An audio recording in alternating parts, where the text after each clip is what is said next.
Welcome to episode 23 of She's Honestly Mental.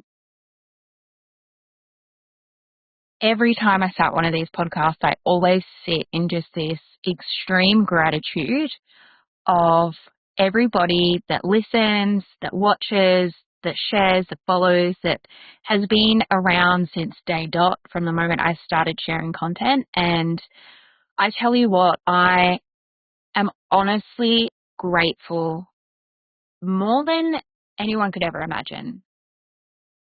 Because I know that without the people that have supported me from the get-go, I wouldn't be here. I wouldn't be where I am today, and that is in this amazing place, sitting here in front of you all, chatting about mental health. Crazy, hey?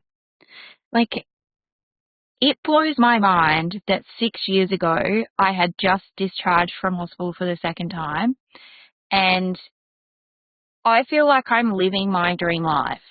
I am feeling like I'm living everything that I ever wished and that I ever dreamed of. And it is actually a reality. The things I used to journal about, it would be things like, I want to be able to get up in the morning and go to the gym and exercise. Well, I did that this morning. Tick. Don't do it most mornings, but I did today. I want to be able to get up and meal prep. I've been doing that. More on that. I want to be able to cook dinner for my family. I've been doing that. And I want to be able to have a life where the kids can be on school holidays and I can actually be home with them. And it's currently school holidays. Our littlest boy, Ruben, is at daycare. And my oldest two are Graydon and Austin. They are nearly 13 and 11 in the other lounge room. I've overtaken their lounge room, which is their lounge room, my office. And they're hanging out in the other lounge room watching The Simpsons. Fun fact, Austin has watched every episode of The Simpsons, probably more than once. And he is so obsessed with them. It is wild. So I suppose little fun fact, I love Barbie, so I have a little collection of Barbies. Graydon is F1 mad, so he's pretty much got everything that's Red Bull Max Verstappen. And Austin is Simpsons mad, so we've been trying to collect him some Simpsons stuff. And then Ruben currently is obsessed with Fireman Sam and Paw Patrol, but he's 3, so that's pretty relative. Normally I would have like a cute little hall table behind me, but we're in the middle of shuffling furniture around the house, and so at the moment behind me is literally a Hot Wheels track, his workstation with his tools on it, and his fire station. And that's okay. That's really okay. I was like, why do I need to go to all of the effort of building a set, I suppose, when it's always just been about me chatting? But I have got some really cool places lined up in the next couple of weeks to do some podcast recordings, like on location, because why not? Like, why not? There is no limitation when it comes to this. And I feel like I honestly thought today I would end up recording an episode at work at the workshop at Spotty's, because Celeste, who does our parts, had the audacity to take the weekend off and the Friday and Monday. And so I've had to pretend to be a parts person. I can't do that. It's not for me. It's not for me. It's hilarious. A customer rang today, and I'm so lucky that when they call, it comes through to our phone system, and the phone system actually records the conversations. And I know that I can ask them specific questions, and from that question, I can then get Jared to listen to the call, and he can decide whether we can help them or not. Anyway, my system worked perfectly, and I was able to say to the customer, look, I'm not a parts person, but let me just grab all this information. I'll speak to Jared, aka Spotty, and come back to you. And it worked perfectly. All they needed was this diaphragm thingy off the end of a pump, off of something, and we had it in stock, and I was able to do that. So I'm like, well, look, my job here is done. But I honestly did think for a second that I should just take my cameras with me, the recording gear with me, and and just set this up in the workshop. So that'll probably happen in the next few weeks, because trying to juggle recording and mumming and lifing, particularly while we're through school holidays, is really, really hard. But I promised myself that I would get these episodes out weekly. Everyone loves them, duh. And I genuinely love being here and showing up and having these conversations. So let me share what's been going on for me lately, personally. So over the last few episodes, I've been sharing about my reduction of medication. I am very, very excited to share that I have got myself down to 100 milligrams of sertraline, and I'm no longer on my mood stabiliser. It's probably been just over a month, and I've got through the withdrawal process, and I am happy. I'm so happy and I'm content. I'm still taking the dexamphetamine. I only take it maybe 1 or 2 a day, and I think I take it more so because I know that just by taking a little bit every kind of day, particularly during those more like stressful periods for me, that my brain handles those things a lot easier. So I've been doing that, and I'm pretty good. One thing that I've really struggled with for a long time has been my weight and my body. So I've done things like Weight Watchers, calorie counting, reverse dieting. I feel like there isn't much that I haven't done. For probably about 12 months, I kind of played around with Manjaro, which is similar to Ozempic, which again, I really liked because I did notice a reduction of my appetite, but also a reduction of a lot of inflammation within my body. But I found still that my eating habits were not great, and I definitely have been one of the people that has gone down the lines of binge eating and hyperfixations. So there has been times where, like, I would be on my way to work and I would call past the Coles and I would buy 2 big king-size twin pack crunchies and make sure that I eat those before I went in. I would notice, or I would, go to Macca's and get the iced coffee frappe with all of the things. And, ice cream, cream, sugar syrups. It's been like that for a long time. And something that has been coming up for me, because I'm 37, people are getting older, women start to hit into that perimenopause, menopause era.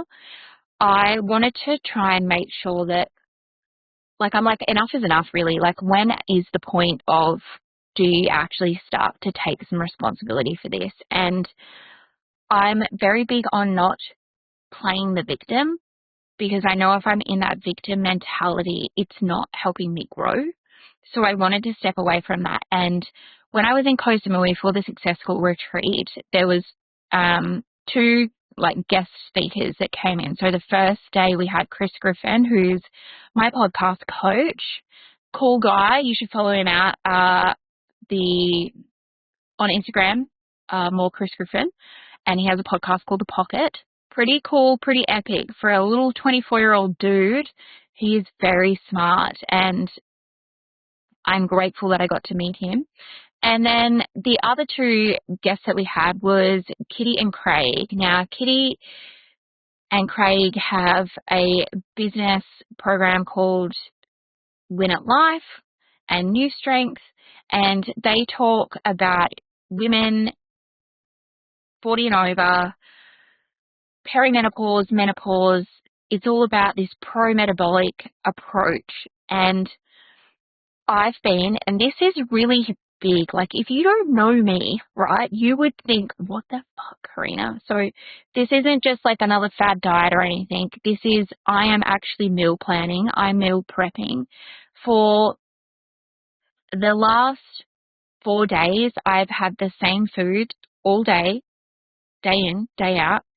I've only been having a half of my cacao. I'm not even really drinking it at the moment because it's just not, I'm like, oh, It's not really doing it for me, but there's so many carbs. There's beautiful, like natural sugars. I am really, really enjoying it, except for the part when I get to nighttime and my husband's cooking food for him and the kids and it smells delicious. And I'm like, lucky my chicken and vegetable curry is yum. So I am working with Kitty and Craig and their coach Ash. I've signed up for 16 weeks in the hope to try and lose some weight, try and sort my metabolism out, sort out my gut health. And I'm really, really excited for that because I have this feeling that that's really what is going to be the next step in me progressing with my mental health journey, in the sense of being able to try and come off of some more medication, because I'm really, really aware of nutritionally fueling myself, making sure that I'm eating good, healthy foods is definitely a trigger when I'm not of me spiraling. So I'm like, what have I got to lose? I've got a lot to lose. My boys are 13, 11, and 3, and I want to be able to keep up with them. I want to be in my best possible shape and form as I possibly can. I want to be able to run a whole lap of the hockey field. I want to do my bronze medallion. These things are really important to me, and there's got to be some kind of compromise from me and my body and my brain to get to this point. It's not going to be something that's really easy. And I have never, ever, ever followed a meal plan before like this. And it's actually so good because it's taken away that mental load and the mental capacity of having to decide what to eat. And I think I find some days that I'm actually so satisfied with what I'm eating that I'm not even thinking about food, because I just know that my next plate of food or my next whatever I need is in the fridge or in my containers that I'm traveling with. So that's one of my big goals. It's I actually want to lose 28 kilos. And I can't believe I'm saying that publicly, but I am, because something that I heard was if we don't put our really big, scary, crazy goals out there, well, I suppose you're more likely to achieve them by actually saying them out loud. And look, I'm here for the realness and the rawness and all of the conversations. And so, yeah, I'm 28 kilos. I've got 28 kilos to lose. That's wild. But I can't wait to be 28 kilos lighter and to actually be able to run and participate in playing hockey and hanging out with my kids and being able to paddle a surf life-saving paddleboard, without that extra weight on me. That just brings me so much joy. But I've had to remember, I remember a doctor saying to me when I had the kids, he's like, Karina, now is not the time to be focusing on weight loss or exercise. Now is the time to be focusing on looking after yourself, in the sense of you've just had 2 kids or you've got 3 kids. Stop pushing. Stop pushing all the time. And I definitely have been really, really guilty of that, of trying to push myself to succeed, to achieve, to do all the things, because we've been told that by doing all of the performance things, being a mom, being a wife, working, having kids, keeping the house clean, keeping on top of all of the jobs, that is our success metric. And I hate that so much. I'm like, how come our success metric is basically based on performance? Can our success metric actually be based on how we are feeling and how we're coping within our body? I don't know, but I feel like that feels a lot nicer than on how well we're supposed to be performing in life. I would want someone to be like, hey, how are you doing and how are you feeling genuinely, rather than like, girl, you're looking snatched. What? It does definitely come down to appearance, and I'm not going to lie. I have been and am still sometimes those people that judge others on their appearance, but have we ever stopped to really question, oh my gosh, I wonder what is actually going on for them in their life? In this perspective of being empathetic and caring. Instead of being like, oh my God, she's so fat or she's so skinny. Judge, judge, judge, judge. Coming at things from like I wonder. Because we never really know what's going on behind closed doors. So yeah, when I catch myself in those places of judgment, I then realize 9 times out of 10, the places that I'm judging other people is from my own insecurities of how I'm actually feeling about myself. Ugh. It's so true though. We do base our expectations on how we perceive others and how we believe that other people's perceptions of us will meet their expectations.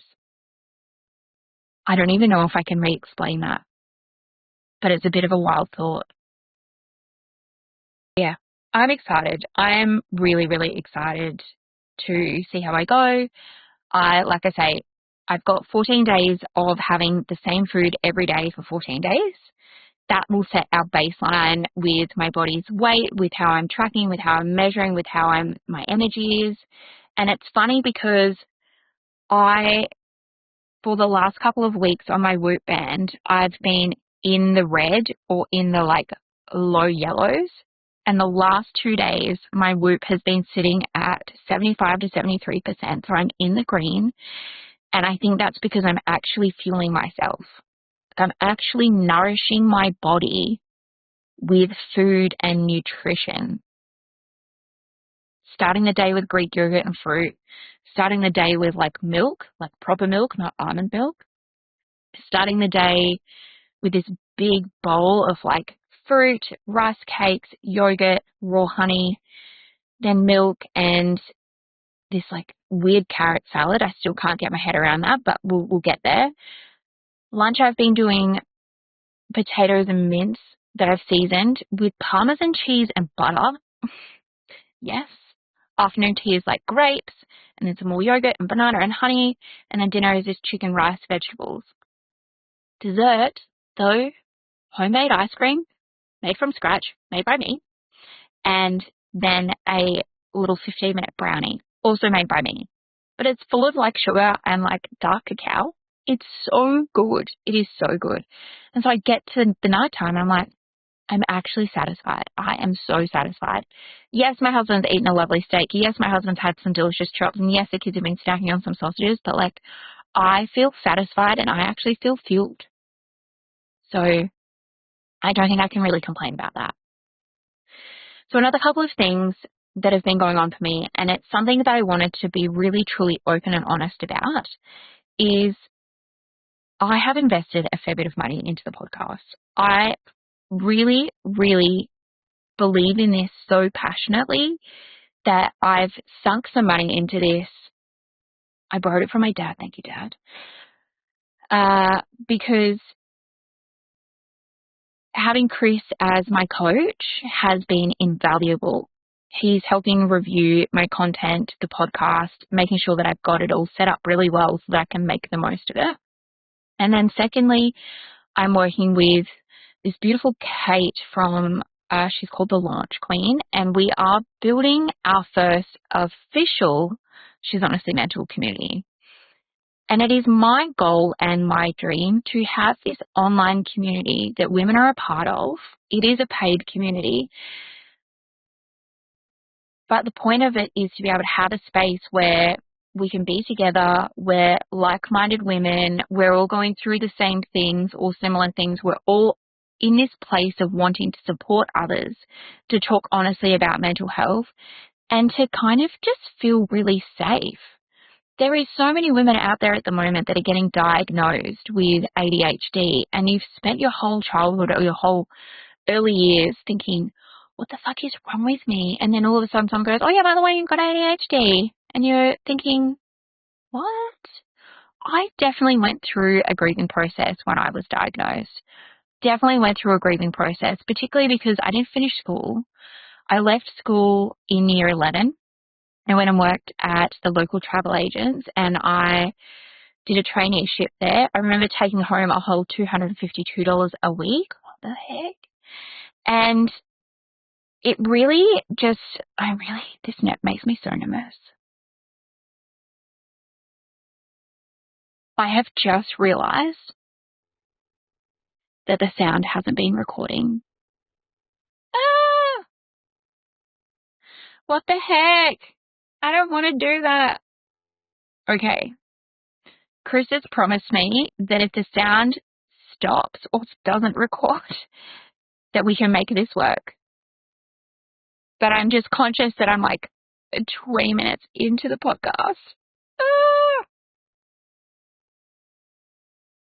Anyway, I'm sure this will be fine. I'm sure it will be fine because I've got audio on my 2 other cameras, and surely that will be okay. Oh. Okay, so I'm really excited for the community, and it will be opening on the 11th of June. And in my head, it's kind of like people spend so much money on going to the gym, looking after their physical body, and we don't do that for our mental health. These conversations are not normal. So imagine having a place where we can all kind of jump in. There is a community where we all just talk openly and honestly about life. I have trained in different modalities. You know, I've trained in NLP, neuro-linguistic programming. It's all about the way of the language that we use when we talk to ourselves. Hypnotherapy. I've worked as a doula. And the most important thing, this is the thing that I haven't been able to find with anyone else really, is that I've had this lived experience. I've been in this place. I really get and understand what it's like to be one of those women where you've not been diagnosed and then you get diagnosed. And I've been admitted. I've been to hospital. I've dealt with suicidal ideation, anxiety, depression. I'm a mom. I've got businesses. Like, there is so much stuff that qualifies me to hold this space. But yet I have never backed myself. And so that's what I'm doing this time. I'm truly backing myself. And so I'm hoping that with the first launch of the community, like if I could get, I want to say 100 people, but I'm like, if I could get 50 people in the first round of the community, I would be so, so, so excited. But we're still building that. So we'll come back to that a little bit later. Oh, there's some cool things that I'm like, I feel like are a bit naive, right? Or a bit of myself. But it's like, some cool things I would love to see this year is 10,000 followers on my Instagram. I'd love to have over 10,000 downloads on the podcast. 10,000 just seems to be the thing. And I'd love to have like a couple of 100 people go through the first rounds of the communities. So they'll run in like 90-day cohorts, and then we will continue throughout the year. And in each cohort, we're kind of focusing on different things.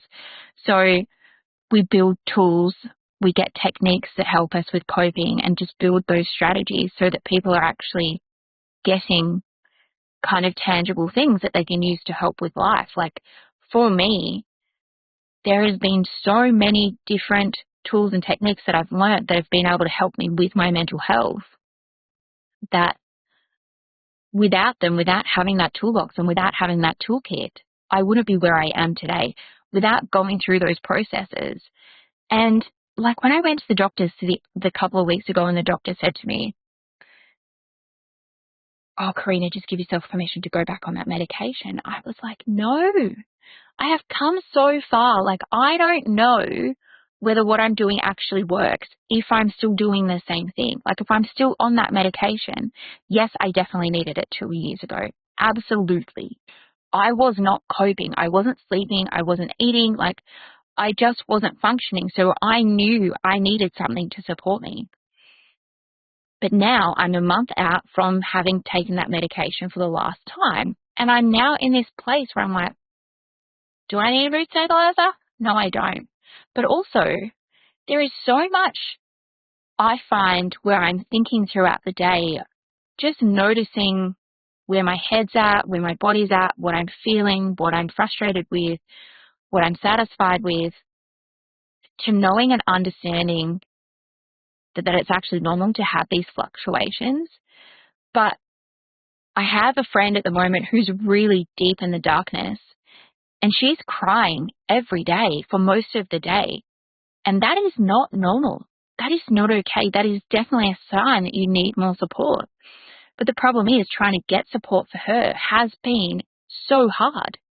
Like, we are, I would say, nearly 3 weeks into waiting to getting a psychiatrist appointment for her, and we are finally getting that appointment today. 3 weeks later, 3 weeks this person's been in crisis for, and we are only just able to get psychiatric help for her. Like, that is what is wrong with the system. So, I'm just excited, and I feel so pumped, and I'm so proud of myself because of how far I've come and just where I'm at with this. But I'm even more excited because I'm backing myself, I'm showing up for myself, and I'm doing these things I haven't been able to do before. And I wouldn't be here if I hadn't have done the work. I wouldn't be here if I hadn't have, in those moments, chosen that I was worthy, that I was okay, that I had permission to rest, that I had permission to let go. I wouldn't have been able to do that without the people that held space for me, and without the messages, and without the people saying, hey, me too. So I'm going to wrap up today's episode with the whole of about 6 minutes of the audio actually recorded properly, hoping that the audio from the cameras is going to be enough. I don't know what I'm going to do with that, and go from there. But I have a really, really big favor to ask, and I hope that, well, my favor is, if you listen to the podcast, if you see one of my social media posts and it resonates with you, can you please comment, like, subscribe, or share it?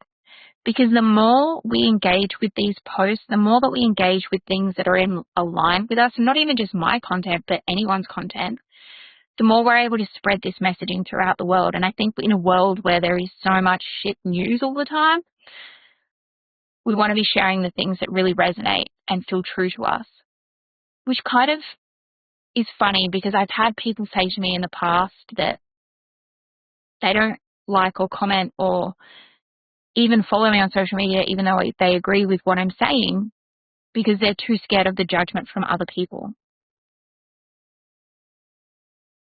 I hate that we're still living in a reality where that is how people still think. So I truly hope that in the next 5 to 10 years that we've had enough of an impact with She's Honestly Mental that we can continue these conversations and that they continue to be safe and that more people are quite open in talking about their mental health. I actually remembered that when I was working with Kate, going through the information that she needed to help me with launching the community, she said, who do you see as a competitor? And I said, I've honestly never looked at anyone that talks about mental health as a competitor, because the more people sitting at this table, the more people that are having these conversations, the better off we are. Like, it's so good. So yeah, I've never honestly looked at anyone as a competitor, and I think that's really odd. I don't know. And it's hard being in this space of social media and podcasting where everyone's trying to reach number one and everyone needs to try and get attention, because unfortunately that's just what we've got to do to try and get the message out. That we have to think of it like that. It's funny, a really good friend of mine that I've known for the last few years, she said to me, oh my gosh, I was talking to someone the other day and can't even think of what their name is or who they are, or like, anyway, they were just saying, you know, when you try and have a conversation with someone and you try to like bait them almost to see if you can get them to do a little judgy kind of spiral, or what do you think of this person situation. She said it was like that. They were trying to like almost bait to be, hey, what do you think of Karina? Like, you know her. And she's trying to say, yeah, well, she's actually one of my best friends. And she's like, yeah, but you know, this stuff she's sharing on social media, like, that's a bit much, don't you think? And my friend turned around and said, you wouldn't believe it, but that is actually a part of her way of processing what she's been through. And there is actually safeguards and safety rails around what she talks about. So it's not like I'm out here throwing my dirty laundry around to be like, whoa, look at me. I'm out here because I know the cost of not talking about it, because when I was going through this, no one said a word. And I refused to sleep at night time not talking about the realness and the rawness of life. I'm not sitting here in a victim mentality being like, oh, what's happened to me? I'm sitting here in this power of I'm owning it and I'm using it as a tool to get better. So yeah, I'll wrap up today's episode there. Thank you so much for listening. I feel so good today. It might be because I didn't do a little breathwork session beforehand. I've also had some coffee, but I'm pinging anyway. So yeah, love you all. Talk soon.